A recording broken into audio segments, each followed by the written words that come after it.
What? TPS status will soon be ending for many in America, such as the Haitian immigrants. It's expected that about 500K will have to return to their home country. Here's a little bit on the story. Hours since the Department of Homeland Security announced that it is canceling temporary protected status for all Haitians. Starting September 2nd, 500,000 people calling the United States home lose status. CBS News Miami's Tanya Francois landed in Cap Haitian yesterday and immediately heard concerns. The Haitians I have spoken to aren't happy to hear TPS will soon be ending. Their hopes of leaving here are now dashed, and the help from relatives living in South Florida will soon be ending. Also concerning Haitians is the lack of infrastructure, jobs, food, and healthcare. Here on this part of the island, Haiti streets are overly congested, so littered with people moving around just isn't easy. The government is still unstable with no president and no elections in years. For me, It's unfortunate that in some of these countries, the governments are very unstable. A lot of corruption has caused them to mismanage funds and money that they could have used to build infrastructure,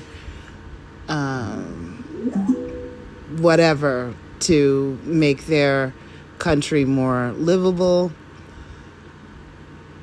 The problem that I have is this. There are so many people that took advantage of the asylum system in America that they just basically overflooded the system. They totally overflooded the system. America is not the only country in the world that you can seek asylum in. Now, if I were a Haitian immigrant and my TPS were ending and I didn't want to go back to Haiti, you can always go to another country. You don't have to sit around and wait until the United States puts you on an airplane and deports you back to Haiti. I'm surprised there aren't more people walking their ass up to Canada. You walked your ass up to the United States. Or however you got here. Get on a bus, walk, catch a Uber, whatever. Go up to Canada. Start the asylum process all over again with them. Like, you don't have to only seek asylum in the United States. You know, I'm not a person without compassion. I understand that there are some people that are living in countries where their governments are just grossly corrupt, and that's what we're trying to stop here in this country. When there is a woman that is I think she's the vice mayor of Cudahy in California, where she was asking for the gangs to step up and fight for their territory against the United States federal government. Like, you know, the corruption of people saying, oh, the federal government is abducting and kidnapping people and, you know, holding them hostage. If an American person breaks the law and the law is being enforced and they're being arrested, how many people have said that I've never been arrested, but, you know, how many times has someone been arrested that's American that broke a local, state, or federal law, and someone said, oh, they're being abducted when the police arrest them? You know, the rhetoric from the Democratic Party and the liberals is just so ridiculous and ludicrous. It really has gotten to the point where people who do legitimately have asylum claims, they've just been drowned out. Because so many people have come up here gaming the system, playing games, the border being open, there was no vetting process of who was coming up in here. It just totally overrun everything.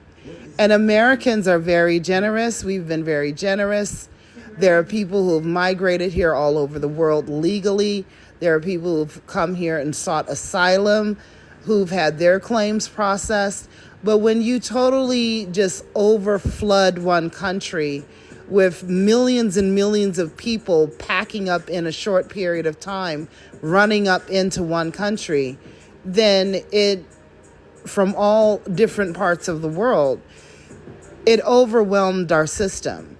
But there are people, instead, if you don't want to go back to your home country, go down to Mexico, go up to Canada.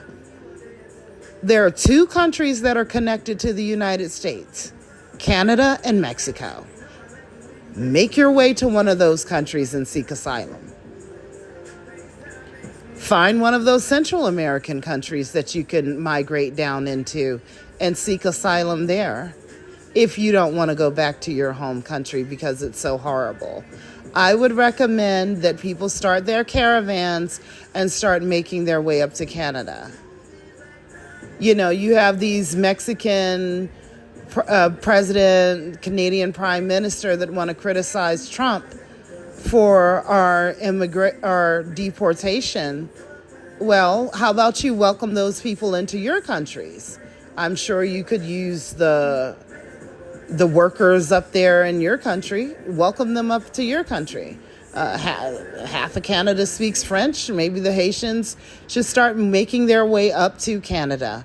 There are a lot of Spanish-speaking immigrants from Venezuela and El Salvador and all these other places that don't want to go back home. Make your way down to Canada. There are plenty of places that you can go other than the United States. And it's not that the United States isn't welcoming of immigrants, because obviously we are.